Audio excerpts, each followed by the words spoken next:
Welcome to HB Lifestyle. They call me the Honey Badger because I give it to you straight and transparent about the RV business. This is a Forest River Wildwood Platinum FSX 270.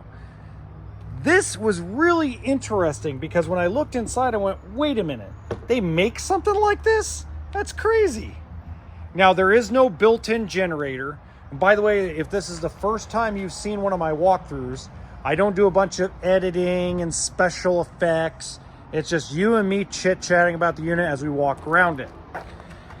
Dry weight is 5,926 pounds. Overall length bumper to bumper is 32 feet 3 inches. GVWR is 9850. So no built-in generator, that's okay. Just get a portable, not a big deal. You got the bigger crank down stabilizers. If you've seen other videos I do, I say get a 3/4 inch socket and a cordless and you'll be good to go. This is actually 50 amp service, which means you could technically add a second air conditioner to it. 10-gallon hot water heater, outside shower. So far, it's a desert camper. So far, so good. It's prepped for backup camera like a lot of them. This was really cool. Besides the big power awning, that's pretty cool. The heated enclosed underbelly, outside speakers. But it's one of the very few tow-behind toy haulers that I've ever filmed that actually has an outside kitchen. It has an area for 2 group of 27 batteries.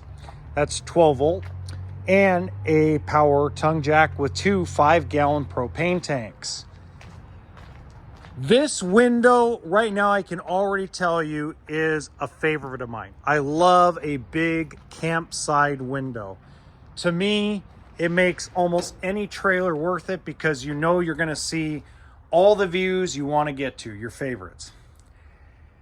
Here's the uniqueness, man. I mean, let's start back here. You got 2 fold-up bunk beds. So the height-wise, you're going to fit a lot of your taller cars in here, your taller sand rails. You have the booth that folds down into a bed. So you could sleep 4 people back here. You got your patio gate and kit. But this is where people are going to turn off the video and go to the next video. It does not fit the 4-seat Razor or the 4-seat Can MX-3. It probably, by my estimates, is going to fit an older 2-seater. You probably need to be 68 inches wide or less to get it up here. You have the length, but not the width. But you do get a fireplace, some cool cabinet spaces with drawers.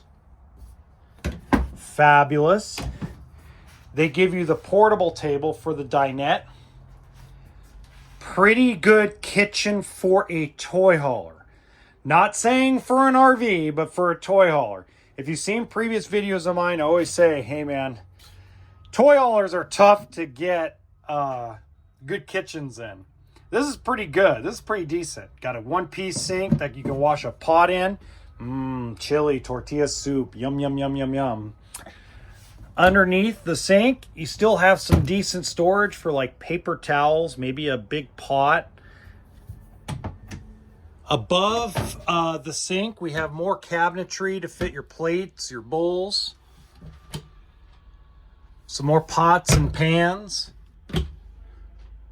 I mean, really good stuff, guys. You have the tank heaters. So it's set up with an Arctic package.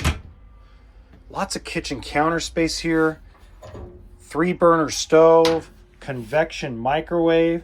And the good news is you have tie downs all the way up to the white floor. I could live without that, but you know, floors and toy haulers, no matter what color they are not going to be exactly the greatest things on earth because they get dirty, they get scratched up, they get scuffed. It's the nature of having dirt bikes and living the desert life.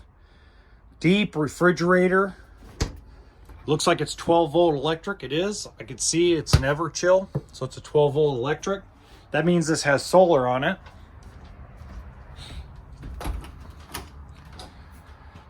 Oh, yeah. Finally, a real shower in a toy hauler. Oh, bad spot for the toilet. It's like, great shower. Well, how am I going to sit there against the wall? Good Lord. Yeah, that was smart. Let's just put the toilet next to the door. Like, I already have to sit there. Good Lord have mercy. Oh, look at this. That's smart. Put some clothing storage and strap it. That's smart. I like that. That's awesome. I like the walk around queen bed. I am right. There's the solar charge controller. A normal closet on each side, it looks like.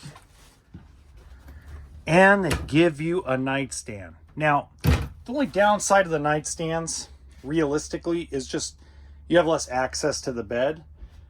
But that's a pretty good trade-off. You got USB ports and 15 amp outlets.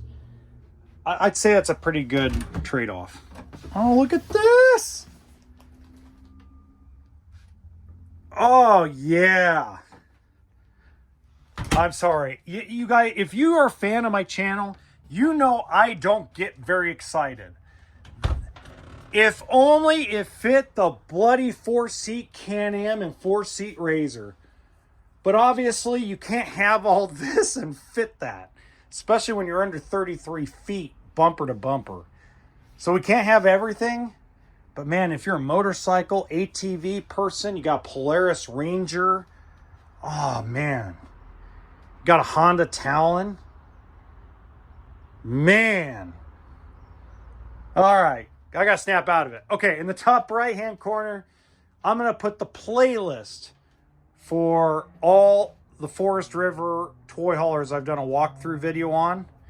And just remember what I always say, folks. RV stands for toolkit and sense of humor.